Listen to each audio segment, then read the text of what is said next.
What's happening, everybody? It's James here from the Jalopy Joint. I got a video for you I'm pretty excited about. I lost the intro and the first round of unboxing, but very budget friendly plasma cutter off of Amazon. Been wanting one of these for a while, so I'm really excited. I hope you guys will enjoy this.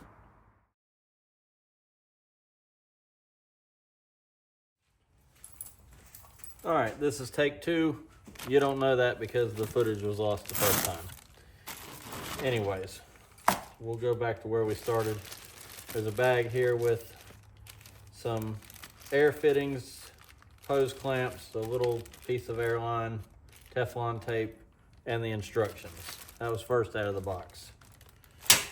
Second, this says PVC SC 8mm. I don't know what that means. I'm not an airline expert. Maybe that's some of China's finest airline. Hard to say. This is the torch for the plasma cutter. This is already torn open because I've done this once and you weren't watching. Recording error. The more I can do this, maybe the better I'll get. But this torch, I did not unroll it to see the full length, but I'm very surprised by this, the feel of this torch. It feels much more robust than I expected. It comes preloaded with a nozzle, an electrode, this porcelain piece here, and this little standoff to keep you from touching to the part, which my understanding is this can run that way with the nozzle touched to the metal. We'll figure that out. I've never used one of these types of plasma cutters. I've only used one in my life, but I'm very excited to have this one. Here's additional electrodes and nozzles here. That was nice of them to send some extras. Power cord is pre-made as a 220 volt cord. Comes with this little adapter to step it down to 110. But this machine, my understanding is there's some magic inside, some wizardry that automatically detects the input voltage and everything goes on its own. It tops out at 35 amps on 110 volt and 55 amps on 220. So we'll see how that goes. I don't have 55 amps of 220 volt power source to offer it, so probably never find out about that one. This box here has the, this is the air pressure gauge. Little bracket, and this must be the regulator. It is. This regulator also has a little bowl here in the bottom to collect moisture, and you can twist this, or there's a way to drain the moisture here. So looks like that seals it off, and you push it up, it leaves a gap for it to drain. We will learn about that.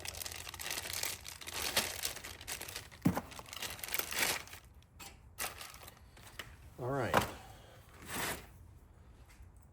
Is it time yet? Oh, one last goodie.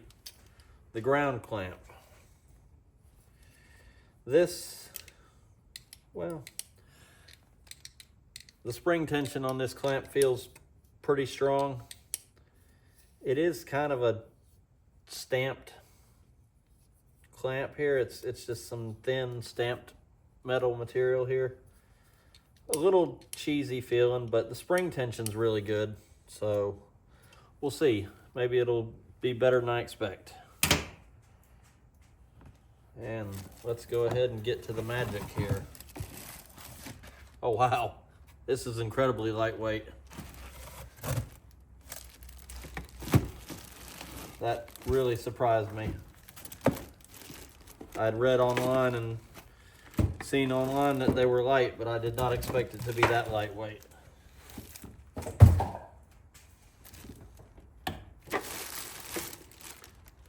This thing can't weigh more than 10, 15 pounds.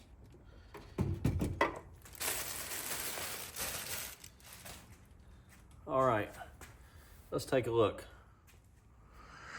All right, here we go. JIEYIFAN, whatever. Let's take a look at the front control panel here.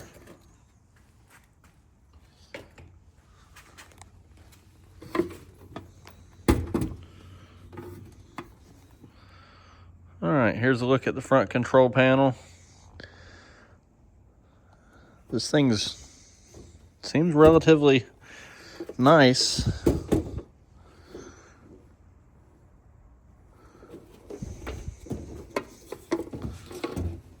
And here's the rear of it. Air inlet, on-off switch, and power inlet where the cords run in. All right, let's take a minute to look at the instructions. All right, so shocking discovery when reading the instructions, it doesn't tell you how to put any of this stuff together. So I'll figure it out. How hard can it be?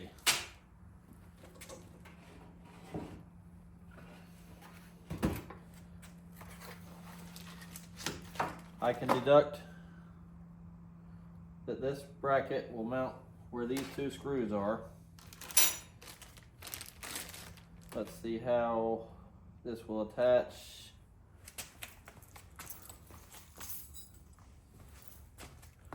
This piece here is a little plastic lock nut that unscrews off of there.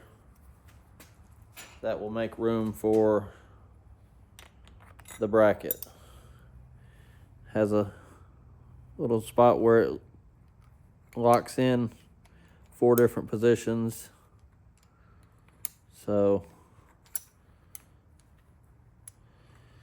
by deductive reasoning, I'm going to assume this is where the gauge goes, and there is your inlet and outlet. So let's go ahead and put the plastic locking nut back on, and I'm going to lock it down in this position because I feel pretty confident about that. This orange line, one end is going to push into this push lock connector. Come here, I'll show you. Okay, if you're unfamiliar with the type of connector here, you push this in and it locks in. You have to pull, nope, you have to push in further on this blue piece to release it. That's got a little spring-loaded bit there. But when you push this line in,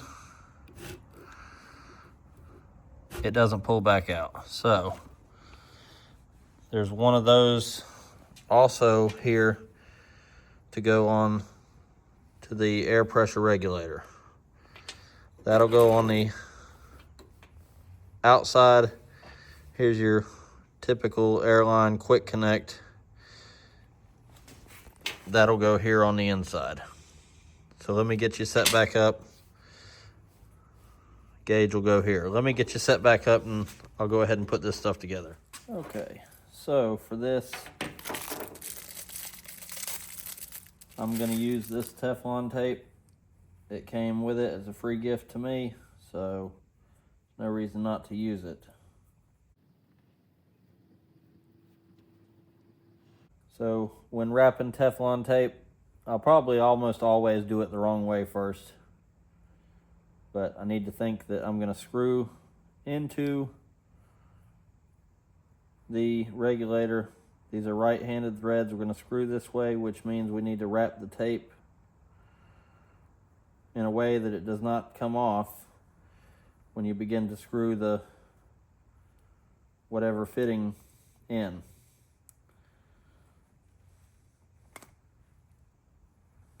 So that's sufficient here. That should do.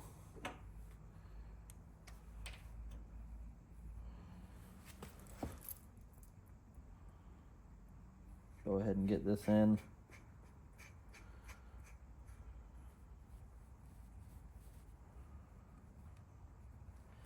And as you can see here, this brass connector, there's a little square on there. That's, I would imagine, so I can get a wrench on it to tighten it down. Let me get that. Okay, much to my surprise, this was not 10 millimeter. It was 11 millimeter. Just want to tighten that until it's about straight. I don't want to bust this housing, crack this in any way. I'm sure this is not the most durable material on the planet. Now, I'm going to take this small pick and remove these little rubber stoppers that are keeping trash from getting in the regulator during shipping or whatever.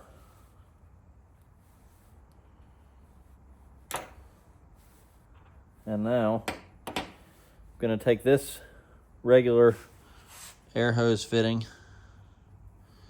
put Teflon tape on it. This was a 14 millimeter wrench to tighten it. So I'm going to go ahead and tape it and install it on the regulator on the inward side. Same thing here. We're going to turn this way.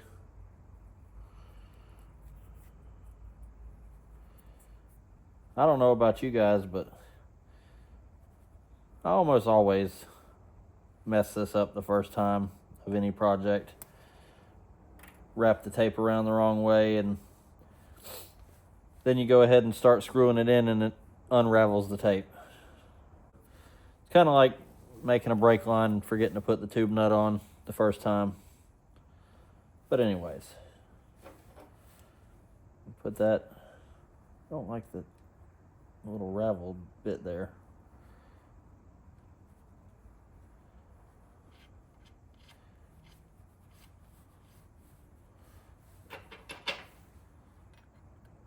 Again, I'm not trying to crack this housing. Just a little pressure on it. Just seal it up. I'm going to do the same with this piece. Now this push connect has something on the threads already. I don't know if there was some sort of liquid thread sealant that's dabbed on these threads. Again, they supply the Teflon tape with it. I'm going to use it. It doesn't cost any more. If they didn't supply it, I would probably go in my toolbox drawer and get some and put it on anyways.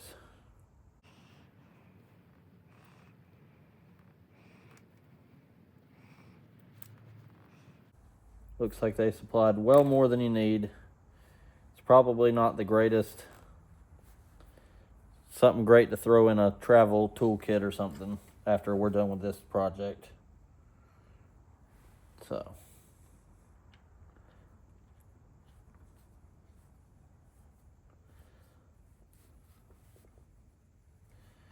Let's see, is this also? It is also 14 millimeter.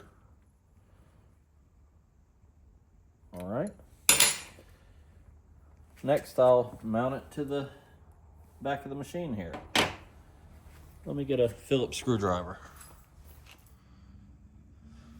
Okay. Gonna unscrew these two screws. This is where you mount the air pressure regulator bracket. I did not consider mounting this when I put the bracket on the regulator. Let's see if I can squeeze around it without disassembling it. Not a big disassembly, just take that plastic lock nut off, but looks like I'll be able to do it as one unit.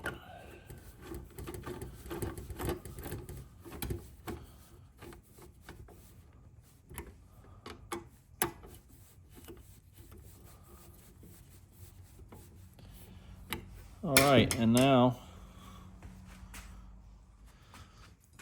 that it's mounted, I'm just going to connect the other piece of this small plastic airline. Pushed in, it's secure, pushed in, secure there as well. We're going to assume that this fitting will not leak.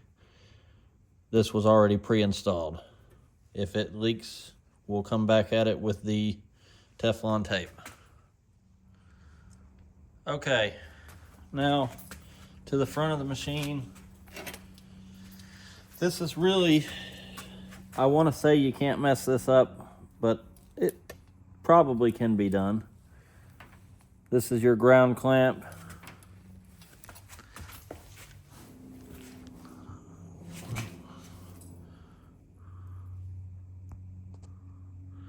This is the ground clamp where it plugs in. I don't know if you can see that. This is a little raised up portion. It's not perfectly round here. There's a little raised up portion.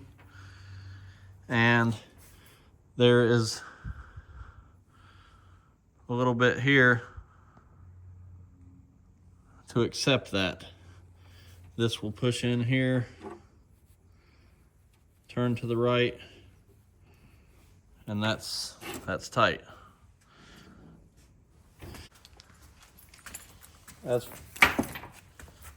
As for the torch end itself,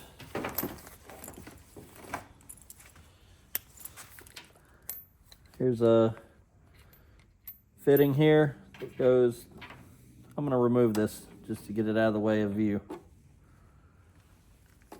We'll reinstall that in a little bit.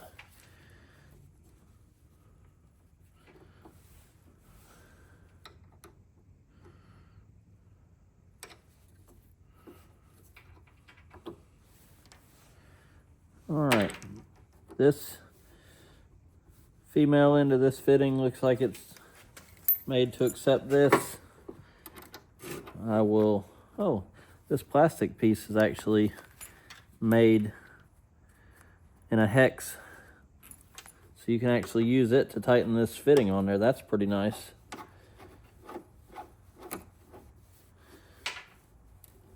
All right, there's that. There's a little 2-prong connector here. I don't know if you can see that. That connector is made to plug in here. There's a locking nut ring here on the exterior of it. And this piece here unscrews from this post. Take this fork terminal here. Guess you probably didn't need to actually unscrew that all the way, with it being a fork terminal instead of an eyelet. But what's done is done here. Let me show you this. There's a little washer on here. You want to sandwich the fork terminal between the back of this connector, then install the washer, then the nut. We're trying to make sure this has a good connection. There's good electrical contact here. Okay. So now I will reinstall the ground cable.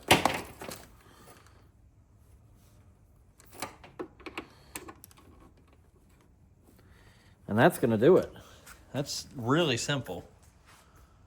So I guess the next step is to get some air pumping up, get this thing plugged in, and flip the on switch and see what happens.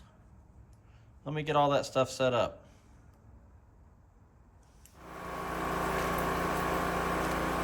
Okay, for the sake of this demonstration, I've just got the plasma cutter set on this chair. Pardon the noise, I got a generator running outside. That's what runs my air compressor. So that's a little bit noisy, but for the sake of this demonstration, just got this set on the chair. Got some scrap metal here from the scrap pile out back, and we'll see what happens. All right, first time turning the switch on. Let's see what happens.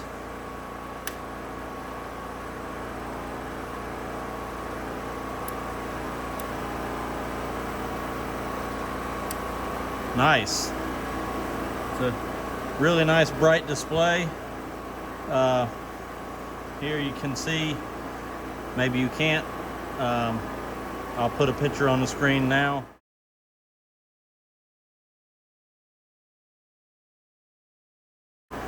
But it detected 110 volts. It's maxed out at 35 amps. So 20 to 35 amp range on 110 volts. This knob is the post airflow in seconds.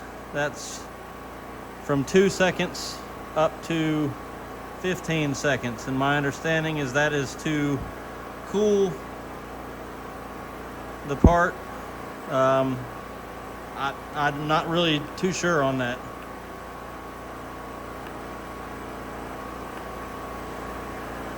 I'm not sure what this, maybe I need to read the instructions. I do see this button sets you from 2T to 4T mode. 2T is pull the trigger, it cuts, let go of the trigger, it's off. 4T is pull and release, and it runs until you pull and release again. So that's the different settings there.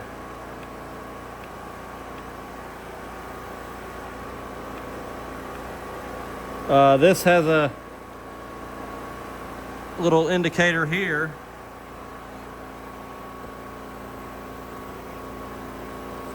that is a solid metal. This is for cutting mesh, is my understanding. All right. So I had the 4T and 2T correct. I also had the plate steel or mesh correct. PA is pilot arc. That's so you can adjust the duration of the pilot arc. That's the settings on those seconds. And then PT is for post time, which is the airflow after the arc goes out. Let's go ahead and set the pilot arc. 3 seconds is the lowest setting. I'm gonna try it and see what happens. I don't know what's going to happen here. And the post time, we'll set that for 3 seconds as well. I mean, we'll figure this out. And I'm gonna set it for plate steel. I don't think that I need the amps to be up that high. Let's turn it down to 20 and see what the starting point looks like. All right. I'm going to use my welding shield. It's a Miller Digital Elite. I'm going to put it on cut mode, shade 5. My understanding, a shade 5 is kind of the shade that you want to use when using a plasma cutter. So I'm going to give it a try. I don't know if I'm going to have to sand some of the rust off of this. I may need to get a flap wheel on it and clean this metal up some to even start an arc. I don't know. I'm about to find out for the first time.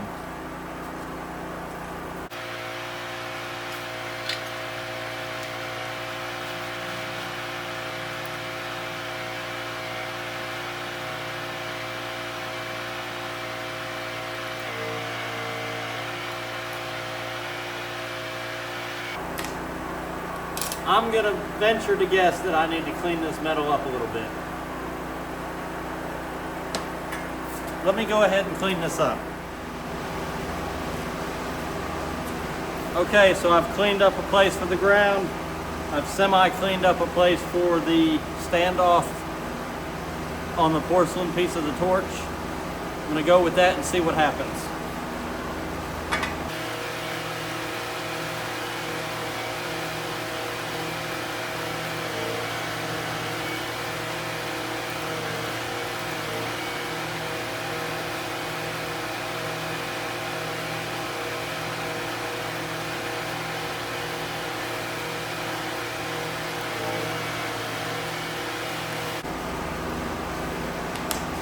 I might know what's wrong.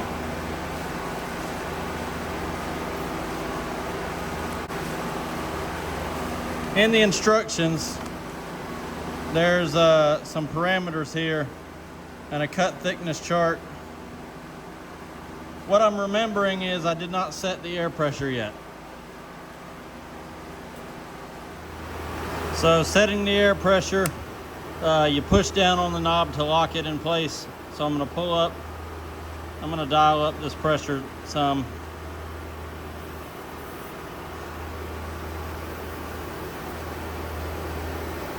Let's give it a go right there on 30 PSI. Hopefully that's the answer to our problems.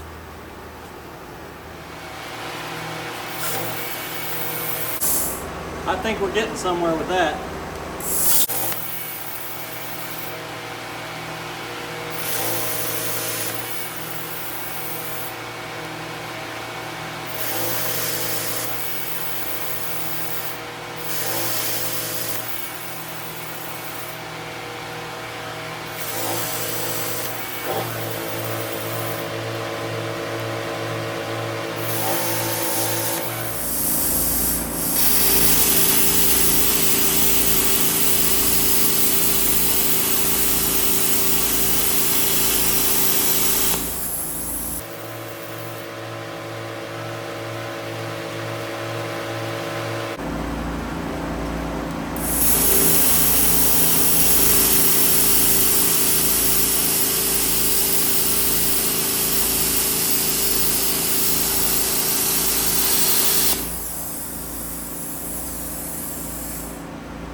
Alright guys, looks like we got something going here. I think that'll do good to show me what to expect, and I got a few projects in mind already to use this for, so I'm going to try to get a little better understanding of what I need, and we'll put that in another video.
Alright everybody, so that's going to wrap up my video on this JIEYIFAN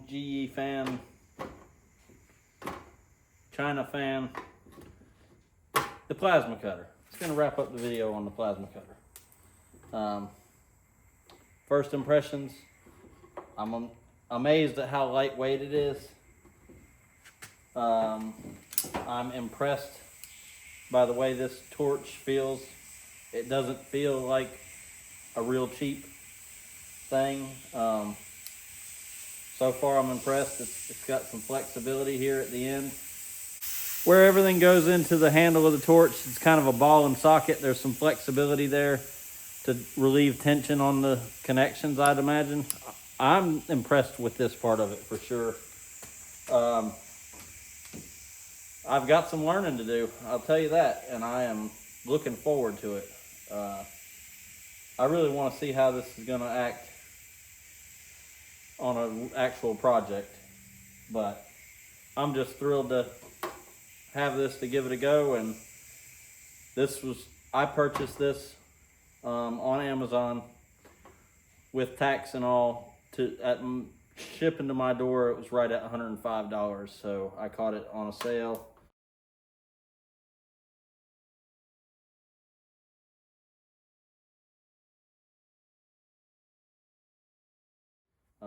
There are some other brands that look exactly like this, just a different color, different writing. I said, why spend $30 more for a different color? I'm gonna take a gamble on this, and I'm gonna see how it works, but I'm looking forward to it. And I've got a project or two in mind already that I'm gonna try to post a video of, so you'll see some more of this. But for now, I'm just thrilled to have the opportunity to even be playing around with this. And I'm looking forward to more. I appreciate you taking time to watch this video, and I hope that you'll consider subscribing. I'm just getting started, but I hope to have something to offer. So I hope you'll consider subscribing to my channel. And it's the holiday season, so I hope everyone's having a great holiday season. And if you're watching this a few months from now, in spring or summer, that's all right too. So anyways, thanks for taking the time to watch this video. And we'll catch you on the next one.